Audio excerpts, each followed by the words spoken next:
Hello, my beautiful friends. Okay, so today I wanted to talk about journaling through our childhood trauma. This has been something that has been so amazing for me, and I just wanted to share this tool and resource for you if you don't do it already. My therapist mentioned to me years ago about journaling, and I did it kind of here and there. And that's when I was going through my postpartum depression and anxiety and OCD and all of that. But when I really started to dig into childhood trauma, I thought it would be extremely beneficial to journal. And I just found this love for it. And I guess I should say I started journaling every morning, 3 things that I'm grateful for, and that has completely changed my mindset. So I highly suggest that. And maybe that's why I prompted myself to really go for the journaling of childhood trauma, because I was already journaling every morning. Like, I set the intention every morning to set aside time to write down 3 things that I'm grateful for. And then I was like, well, what if I prompted myself to work through my childhood trauma?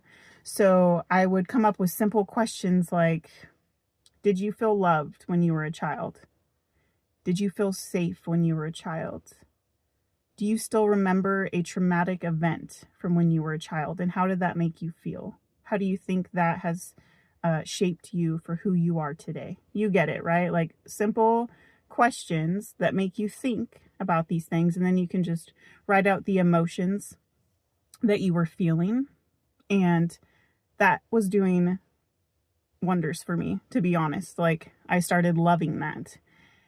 And then I just really wanted to dive in even more about my trauma with, being a child of an alcoholic parent. So then I started looking online. I was like, I wonder if they have a workbook that I could do at home to kind of put together with my own journaling that I've came up with. And so I started researching online, and I found this book. It's called The Adult Children of Alcoholic Parents. And this is a workbook, and this is one that I picked because I really wanted a workbook that could guide me a little bit more than I've been guiding myself. And so I picked this out, and I have loved it. She gives you journaling prompts that are way more in depth. So I'm not, full transparency here. When you started out working through your past, and there were 2 days where it made me physically ill because I was working through traumas that I have never faced. And I think probably because, when we're in these traumatic experiences, our brain shuts it off, so we forget it. So it's in the subconscious, buried deep, right? Like, we do not remember. We remember some, but there are a lot of things that we don't remember. And this journaling actually prompted a lot of those. And so I had 2 days, honestly, that I was like full on sick, like sick to my stomach, felt like I was going to vomit, so tired, just like physically affecting me.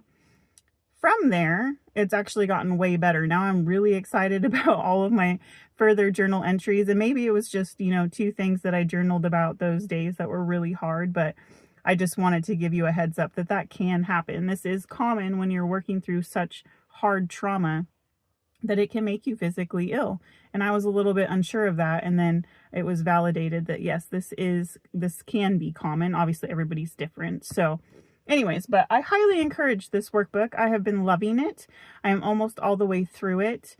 And I'm also doing a codependency workbook. So I've been loving all the knowledge that I've been gaining. But another thing that I love about this workbook is she gives quotes kind of here and there throughout it.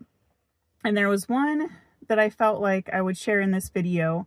It's from Brené Brown. And if you don't know who she is, look her up. She is amazing. I absolutely love her. But this quote says, I now see how owning our story and loving ourselves through that process is the bravest thing that we will ever do.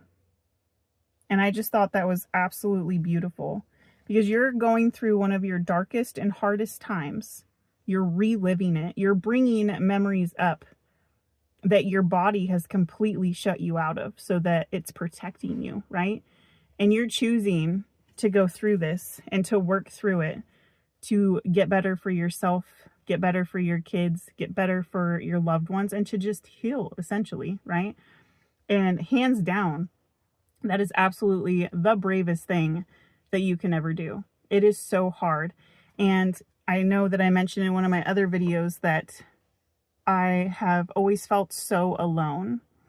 And so I just working through this, you know, she gives examples too. And as I'm reading these examples, it is validating 100% that I am not alone in this. Like, we think we're alone and we think that we're the only one going through these bad scenarios, but there are other people out there. And as hard as it is to hear and to read, when you read it, it's like, you know, I'm not the only one. Like, somebody else gets me. I get it when I'm reading it, so I know that they would get me. So anyways, that was extremely validating for me, and I thought I would share that because the fact that there's also true stories in there, it's very nice to see that you can relate to a lot of those, or at least I have so far. But I would assume that if you had an alcoholic parent or a dysfunctional home or any substance abuse in your home, really, you would be able to relate to this book and you would find growth. And I think that you would really like it as much as I have so far. So I'll link that below if that's something that you're interested in. And I'll probably, throughout some of my other videos, reference this as well, like certain parts that I've been working through. But I just thought I would throw it out there. I know for the longest time I was looking for a tool of how to heal, right? And obviously I was coming up with my own tools. And I want to recommend therapy too. Like, therapy has always been wonderful. So I highly recommend, if you haven't done any therapy, do that. Like, they have great tools and strategies to help you as well. And that was extremely beneficial for me. And now I'm continuing my own journey through, you know, my own journaling and finding workbooks and whatnot as well. So I just wanted to throw this out there as a secondary. If you haven't done therapy, or maybe you can't afford it, or you're not ready, like, this is another thing, another option that you can do that has been extremely helpful for me. And some people don't love journaling, but since it has been so beneficial to me, I thought that I would share that with you, because if there's one thing that we can do to work through childhood trauma, I think workbook is fantastic. Journaling is fantastic.